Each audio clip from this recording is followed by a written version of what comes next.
Hello everyone, আমার mini ব্লগে সবাইকে ওয়েলকাম। আর আজকে আমি আমার হাজব্যান্ড আর আমার বোন একটু ঘুরতে যাচ্ছি। আর ঘুরতে কোথায় যাচ্ছি চলো বলতে থাকি কোথায় যাচ্ছি। আর এই যে রাস্তাটা যাচ্ছি এই রাস্তাটা আমার খুব পছন্দ। তো আমরা তিনজনে মিলে বেরিয়ে পড়েছি। আর এটা নীলগঞ্জের যত সম্ভব রাস্তা এটা। তো চলে এসেছি, প্লেসটা বলতে পারো, গেস্ট করো তোমরা কারা কারা এই জায়গাটায় গেছো বা চেনো। তারপর আমি বলছি, জাস্ট এই জায়গাটা আসার জন্য না আমার অনেক দিনের ইচ্ছে ছিল। আর আমি ভেবেছিলাম না এখানে হয়তো শাপলা ফুল ফুটে থাকবে, যাই হোক শাপলা ফুল ফুটবে কি গাইজ, এখানে পাবলিকরা শাপলা ফুল তুলেই নিয়েছে।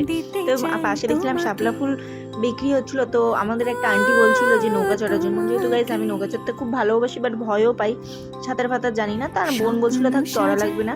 তো আমরা সাইডে একটা ছোট্ট একটা চায়ের দোকানে এসেছি। চায়ের দোকানটা তো খুবই ভালো লেগেছে আমার। চা আর একটু পকোড়া নিয়ে নিয়েছিলাম। চা পকোড়া খেতে খেতে পুরো ওয়েদারটা দেখছিলাম, কত মানুষ কত লোকজন, মানে ওয়েদারটা জাস্ট অসাম।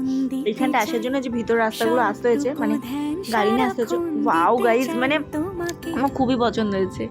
তো বাড়ি যাওয়ার সময় আমরা আবার হাই রোডের উপর দাঁড়িয়ে পড়েছি, দাঁড়িয়ে একটু চা টা খেয়ে নিয়েছি। তো আমরা বাড়ি যাচ্ছি। তো নেক্সট ভিডিওটা আবার দেখা হচ্ছে। আর আমার ভিডিওটা কেমন লাগলো সবাই অবশ্যই জানিও। আর ভালো থেকো।